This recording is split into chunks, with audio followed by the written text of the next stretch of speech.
Pregnancy में abortion होना यानी कि अर्ली प्रेगनेंसी मिसकैरेज क्या होता है? 13 वीक से पहले यानी कि फर्स्ट ट्राइमेस्टर में जितने भी बच्चे खराब होते हैं उसको बोलते हैं अर्ली प्रेगनेंसी मिसकैरेज। अब एबॉर्शन का नाम सुनते ही ऑब्वियसली आप डर जाते हैं, बहुत खराब लगता है। इतनी ब्यूटीफुल जर्नी आपने प्लान करी थी वो बीच में खराब हो गई। तो पहली बात तो ये कितना कॉमन है।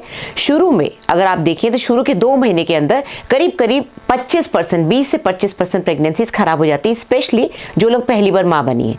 धीरे धीरे जैसे जैसे बच्चा ग्रो करता है 12-13 वीक्स तक आते आते इसका रेट 10% रह जाता है। तो जस्ट 100 में से 10 प्रेगनेंसीज खराब होती हैं। तो आज हम डिटेल में बात करेंगे अर्ली प्रेगनेंसी मिसकैरेज क्यों होती है, कॉजेस, आपको क्या करना चाहिए, आपको कैसे पता चलेगा और इससे कैसे प्रिवेंट कर सकते हैं। तो एंड तक जरूर बने रहिएगा। Hi everyone, welcome to my pregnancy course. I am your gynecologist at the doorstep. Now, इस कोर्स में बेसिकली मैंने आपको क्या बताया है, मैंने first trimester, second trimester, third trimester अलग अलग कोर्सेज बनाए बिकॉज आप लोगों को दूर बैठे बैठे कई बार डॉक्टर्स से बात करने का दिल करता है, आपके पास हर क्वेश्चन का जवाब नहीं होता है।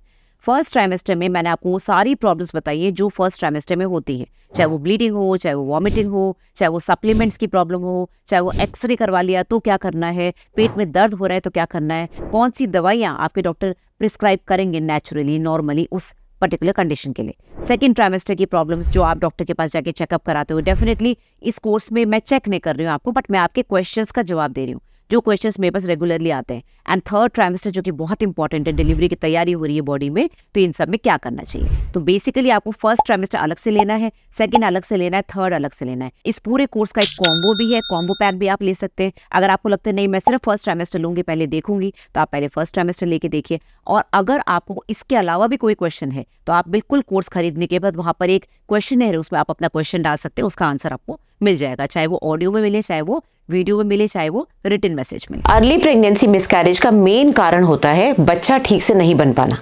बहुत से लोग पूछते हैं मैडम क्यों हुआ, कैसे हो गया, इसका जवाब डॉक्टर के पास नहीं होता है, क्योंकि हमको सोनोग्राफी में दिख रहा है कि बच्चा या तो खराब हो चुका है, खत्म हो चुका है, उसकी हार्ट बीट बंद हो गई है, या फिर अंदर सिर्फ टुकड़े रह गए प्लासेंटा के। अब क्यों हुआ, कैसे हुआ, या तो आपके ब्लड रिपोर्ट में कुछ आ जाए तो हम बता सकते हैं। जब कुछ नहीं आता है तो जनरली देखा गया है कि 50% केसेस में यानी कि 100 में से 50, 2 में से 1 प्रेगनेंसी इसलिए खराब होती है क्योंकि बच्चा सही से बना हुआ नहीं होता है, बच्चे के अंदर जेनेटिक प्रॉब्लम होती है, बच्चे के अंदर अंदरूनी खराबी होती है जो इतने छोटे से बच्चे में हमको कैसे पता चलेगी, जब तक वो बड़ा नहीं होगा हमको अंदरूनी खराबी दिखेगी नहीं। तो इससे पहले कि हम उसको डायग्नोस कर पाए बॉडी उसको अपने आप ही बाहर निकाल देती है, इसलिए अबॉर्शन हो जाता है। तो ये इतना भी अनकॉमन नहीं है कि आपके बच्चे में कोई क्रोमोसोमल प्रॉब्लम हो, बट खुशी की बात यह है कि बार बार रिपीट नहीं होता है। अगर आपके बच्चे में पहले बच्चे में जेनेटिक प्रॉब्लम थी तो जनरली ये चीज़ वापस रिपीट नहीं होती है।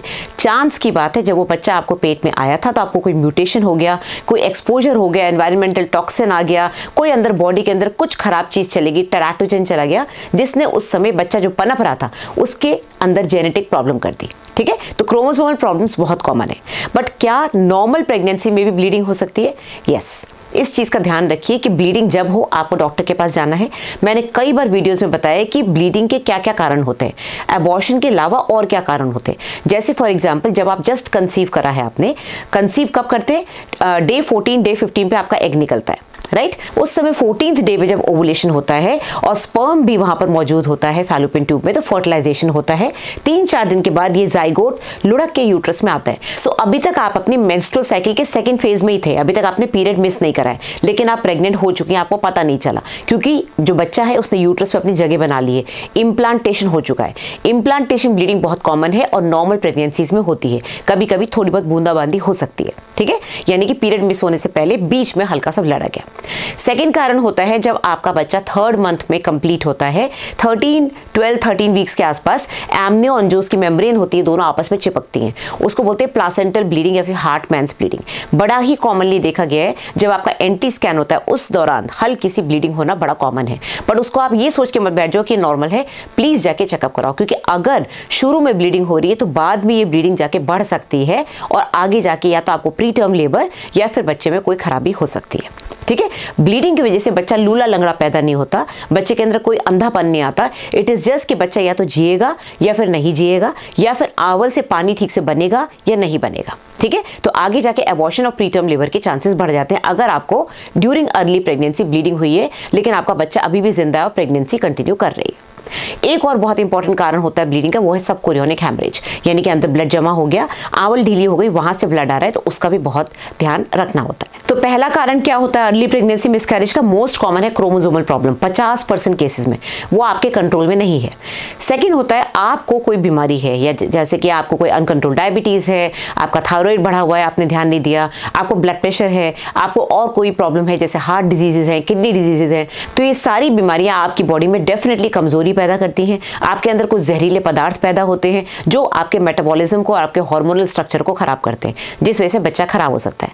एक बहुत ही कॉमन बीमारी आपने सुना होगा SLE, बहुत कॉमन इसलिए बोल रही हूँ क्योंकि रिकरेंट मिसकैरेज में एप्ला पैनल हम हमेशा करते हैं। एप्ला क्या है? एंटी फॉस्फोलिपिड एंटीबॉडीज, जिसमें ACA, ANA सब आ चुका है और ये हम कई बार डिस्कस कर चुके हैं। ये बेसिकली SLE का पार्ट है, सिस्टमिक ल्यूपस एरिथेमेटोसिस। तो ये जो ऑटो इम्यून डिजीज है, आपने मेरा वीडियो सुना होगा कुछ हफ्ते पहले आया है, ऑटो इम्यून डिजीज क्या होती है, उसमें SLE लेडीज में बड़ा कॉमन है, जो कि कई बार पता ही नहीं चलता, सिर्फ प्रेगनेंसी खराब होती है तब पता चलता है, बाकी और कोई सिम्टम नहीं होते। तीसरा कारण हो सकता है आपको किसी तरह का कोई इन्फेक्शन है जो कि बच्चे में जा रहा है, जैसे फॉर एग्जांपल रूबेला में मैंने काफी वीडियोस बनाए हैं, टॉर्च इन्फेक्शन पे बनाए हैं, toxoplasma, cytomegalovirus, but most important खतरनाक जो इन्फेक्शन है वो है रूबेला। ठीक है, तो इसकी इम्यूनिटी आप चेक कराएं प्रेग्नेंट होने से पहले कि आपका IgG बढ़ा हुआ है कि नहीं। बाकी इन्फेक्शंस हो सकते हैं, ट्यूबरकुलोसिस हो सकती है, और तरह के इन्फेक्शंस डिसऑर्डर्स जैसे HIV हो गया, हेपेटाइटिस B हो गया, ये सारा चेकअप हम लोग आपकी प्रेगनेंसी में करते हैं।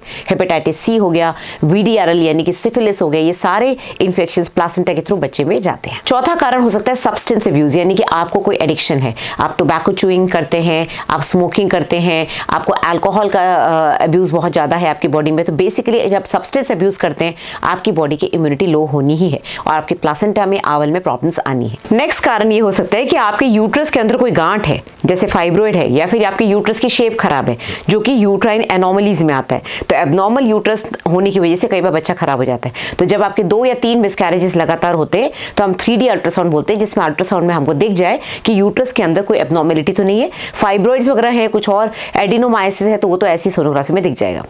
Last but not the least, आपकी एज, इस पे पूरा वीडियो आ चुका है कि जब आपकी एज 35 से ऊपर होती है तो प्रेगनेंसी में क्या प्रॉब्लम्स आती हैं और क्या प्रेग्नेंट होना आसान है कि मुश्किल है। तो एज रिलेटेड प्रॉब्लम्स भी होती है, क्योंकि एग क्वालिटी खराब हो जाती है, हार्मोनल डिस्टर्बेंस हो सकती है, प्लासेंटल इनसफिशिएंसी हो सकती है, जिस वजह से अबॉर्शन होते हैं। क्या मैंने इन सारे कारणों में एक बार भी बोला कि आपके ये खाने की वजह से, इस चीज को खाने की वजह से अबॉर्शन हो गया? नहीं। तो प्लीज ये चीज अपने दिमाग से निकाल दें कि मैंने वो खा लिया था कोई चीज, जैसे मैंने पाइनएप्पल खा लिया था, या मैंने शायद कुछ और खा लिया था, या मैं बाहर चली गई थी, मैंने साइकिल चला ली थी, इस वजह से बच्चा खराब हो गया। आपकी किसी भी, अनलेस कि आपने बहुत हैवी एक्टिविटी कर ली, जंपिंग कर ली, ऊपर नीचे कर लिया, आपकी किसी भी नॉर्मल रूटीन एक्टिविटी, जैसे नॉर्मली अगर आप वॉकिंग करते हैं, हल्की फुल्की स्विमिंग करते हैं, थोड़ी बहुत जॉगिंग, योगा करते हैं, उसकी वजह से या साइकिलिंग की वजह से आपका बच्चा खराब नहीं होगा, अनलेस कि आपने बहुत ज्यादा ओवरडू कर लिया है। सिमिलरली कुछ खाने की वजह से या फिर कहीं ट्रैवलिंग की वजह से आपका बच्चा खराब नहीं होगा। तो अपने आप को ब्लेम देना बंद करो, ब्लेम गेम खत्म करो, आपके डॉक्टर को ब्लेम मत करो कि उन्होंने ध्यान से नहीं देखा। It may be just natural कि दवाइयां काम नहीं करी, आपका बच्चा सही नहीं बना था या अंदर अंदरूनी खराबी थी। ठीक है, बहुत से लोग ये भी पूछते हैं कि अबॉर्शन के बाद क्या नेक्स्ट बच्चा नॉर्मल डिलीवरी हो सकती है? बिल्कुल हो सकती है। डिलीवरी का इससे कोई रिलेशन नहीं है। अगर बच्चा बिल्कुल सही चलता है, प्रेगनेंसी में कोई दिक्कत नहीं आती, 9 मंथ तक सब ठीक रहता है, तो फिर आपको डेफिनेटली नॉर्मल डिलीवरी हो सकती है। अब आते हैं इसके सिम्टम्स क्या होते हैं। वेरी सिंपल, ब्लीडिंग होगी, पेन होगा। मेन मैं कई बार पेशेंट से पूछती हूँ, जब उनको लगातार ब्लीडिंग चली रही होती है, हर बार उनकी सोनोग्राफी होती है और बच्चा ठीक आ रहा होता है, जब वो वापस आते हैं बोल के कि मेरे को ब्लीडिंग नहीं रुकी है, तो पहला सवाल मेरा होता है क्या आपको अभी भी वॉमिटिंग हो रही है? क्योंकि अगर प्रेगनेंसी खत्म हो गई, एबॉर्शन हो रहा है, अंदर हार्मोनल लेवल खत्म हो रहा है या कम हो रहा है, तो आपकी प्रेगनेंसी में जो वॉमिटिंग हो रही थी उस सिम्टम्स में आराम मिल जाएगा, यानी कि आपकी वॉमिटिंग कम हो जाएगी। कई बार आपके एबॉर्शन की वजह से जब आपके हार्मोन्स लो होते हैं तो आपको ब्रेस्ट में जो टिंगलिंग सेंसेशन होता है, जो एक अजीब सा पेन रहता है निप्पल पे, वो सब खत्म हो जाता है। तो आपको फील होगा कि मेरी प्रेगनेंसी सिम्टम्स कम हो रहे हैं, मेरे को ब्लीडिंग हो रही है। ब्लीडिंग बूंद भी हो सकती है, ब्लीडिंग बहुत हैवी भी हो सकती है। अचंभे की बात यह है कि थोड़ी सी ब्लीडिंग से भी बच्चा कई बार खराब हो जाता है। अब वो ब्लीडिंग आपको थोड़ी सी इसलिए हुई क्योंकि अंदर खत्म तो हो गया वो, लेकिन बॉडी ने आपको इंडिकेशन नहीं दिया।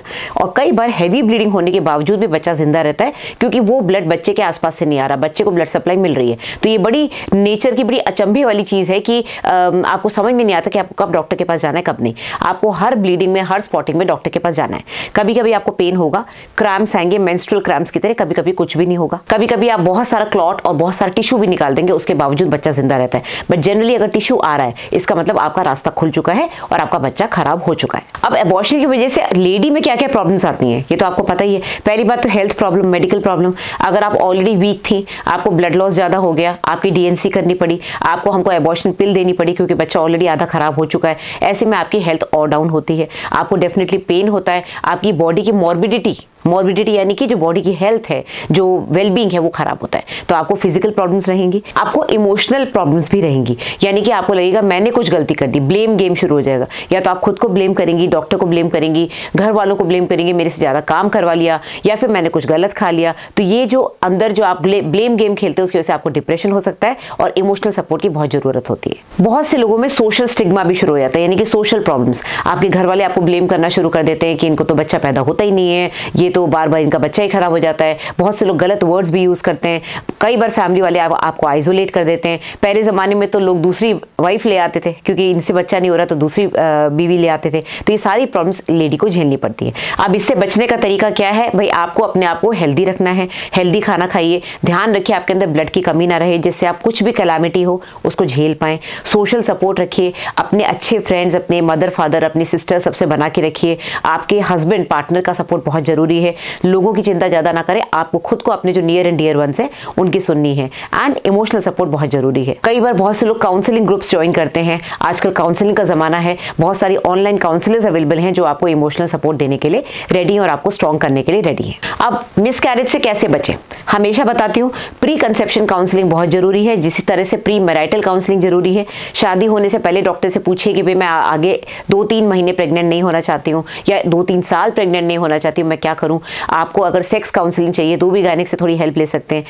प्रेगनेंसी प्लान करने से पहले अपने सारे टेस्ट करा लीजिए, भाई कोई प्रॉब्लम तो नहीं है, सो दैट यू नो कि आपके अंदर ये प्रॉब्लम है, आप उस पर वर्क कर सकते हैं। अपना BMI, अपना हेल्थ सही रखें, अपना वेट ना बहुत ज़्यादा कम ना बहुत ज़्यादा रखें। तो आपको बेसिकली अपनी बॉडी हेल्दी रखनी है। अगर आपको कोई बीमारी है, डायबिटीज़ है, थायराइड है, उसको सबको कंट्रोल करें, फिर आप प्रेगनेंसी प्लान करें, नहीं तो अननेसेसरली बच्चे को भी वो बीमारी जाएगी और आपको प्रॉब्लम होगी। अगर आपको एडिक्शंस हैं उसको कम करें, कोशिश करें उसको बंद कर दें। इट इज़ वेरी ईजी कि बोलना कि बंद कर दें, बट बंद करना मुश्किल होता है। पर आपको अपनी बॉडी की तरफ ध्यान रखना है, क्योंकि 9 महीने वो बच्चा आपके पेट के अंदर पलने वाला है। तो एबॉर्शन से डरे ना, ये एक स्टिग्मा नहीं है। पहली बात तो एबॉर्शन से ऐसा कुछ नहीं होता कि आपको जान का खतरा हो जाए, अनलेस कि आपने बिल्कुल भी अपना ध्यान नहीं दिया, इतनी ब्लीडिंग हो गई कि मदर को प्रॉब्लम हो गई। और अगर कुदरत ने नहीं चाहा तो फिर बच्चा शायद ना भी बचे, लेकिन इसके इलाज होते हैं, इलाज लीजिए और अपने आप को ब्लेम गेम ना करें। Thank you very much. अगर वीडियो पसंद आए तो लाइक एंड शेयर करिएगा। मेरे को मेरी सोशल मीडिया प्लेटफॉर्म्स पे फॉलो कर सकते हैं। मैंने आपके लिए प्रेगनेंसी का कोर्स लॉन्च करा है, जो कि आपको first trimester, second trimester, third trimester